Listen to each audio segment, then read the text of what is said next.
Hi everyone, so I've got a bit of a vlog for you this week. I recently visited the London Card Show, which claims to be Europe's largest trading card show. I've got to admit my experience of other trading card shows in the UK is that they're really dominated by TCGs. And I love Pokemon, and so do my kids, but really I'm there for the sports cards. However, I had been reliably informed that a group of UK-based baseball card traders had clubbed together to form a baseball island of tables, and that this year's baseball card offering would be the largest the show ever had. So I had to go and check it out, meet some of the traders, and see if I could get some hidden gems for my PC. I arrived pretty early on the Saturday morning, but apparently it wasn't early enough because the place was already absolutely heaving by the time I got there. But it was good to immediately see as you walked through the door that there were loads of sports cards there, plenty of traders selling singles, and then a few of the big retailers as well. Sports Trading Cards UK had a great range of baseball product on offer, and I ended up buying a couple of blaster boxes of Bowman from them. Topps and Fanatics Live both had a big presence, and Fanatics Live were doing live card breaks from the show. I actually bought into one of Sports Trading Cards UK's breaks on the Sunday morning, where someone pulled an out of 5 Paul Skeens auto from Topps Black Chrome. Sadly it wasn't me, but congratulations to that person. There was plenty to see and do at the show, so I had a nice time walking around, and to be honest, my kids gave me a long list of Pokemon cards they needed for their collections, so I must have looked through at least 40 different unlabelled binders looking for the few Pokemon cards I could recognise. After an hour or so of walking around, I managed to find Baseball Card Island. It was great to meet some of the traders because I've actually been buying from and selling to some of these guys for months through our online community, but this was the first time meeting them in person, so I took the opportunity to have a bit of a chat with them and ask them some questions about the UK's baseball card market.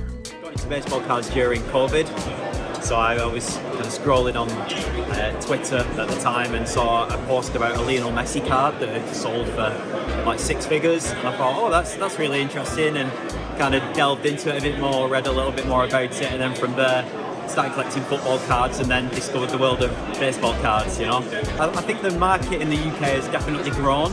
It's grown a lot more over the last few years. I feel like there's always, every time I come to a card show like this, there's always new faces that are collecting baseball and people who are saying I've only been collecting it a few months. So it's definitely small, it's definitely niche, it's not as big as like football or even NFL or basketball, but it's certainly on the up.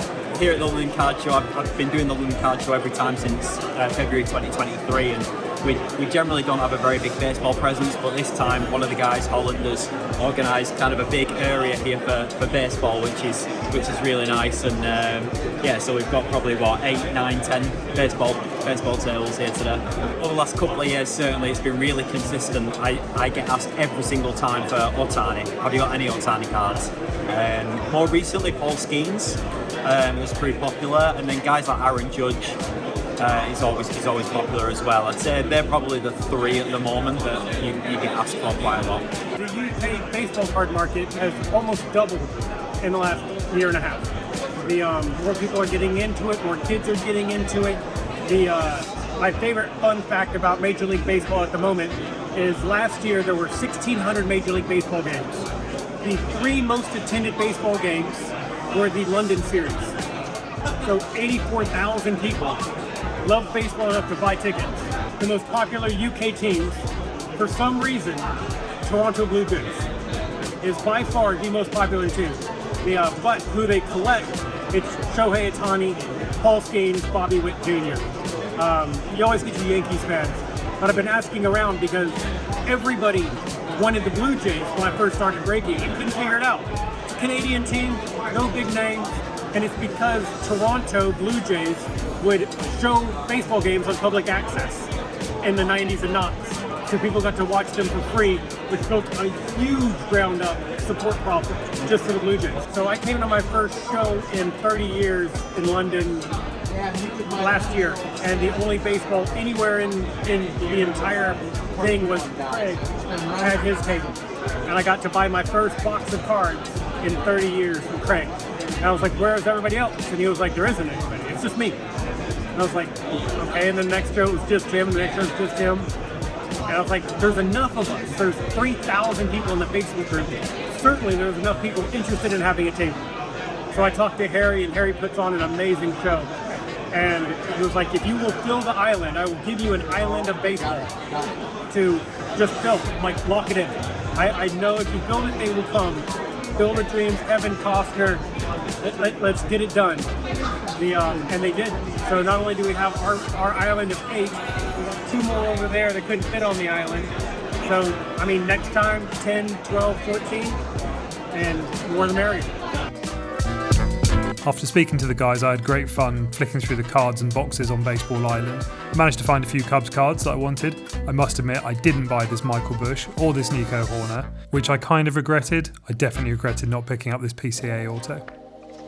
After walking around the show all morning, I decided to rest my weary legs ripping a hanger box of Heritage 2025.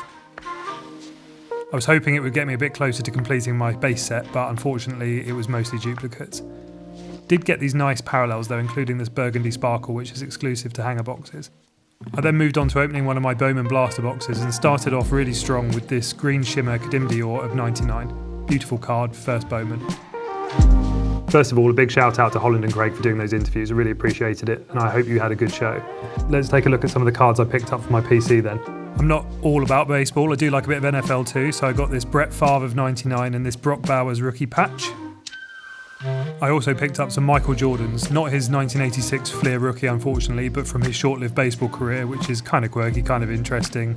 Nice little crossover of sports. Colour match blue border Ohtani from Heritage 2025. Then a few things from my Cubs collection, including this Nico Horner.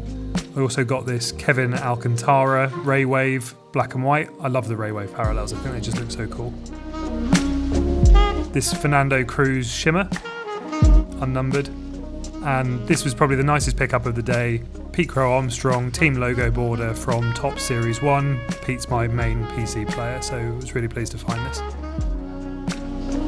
I spent about 40 quid and all day just leafing through value bins looking for cards that other people may have missed.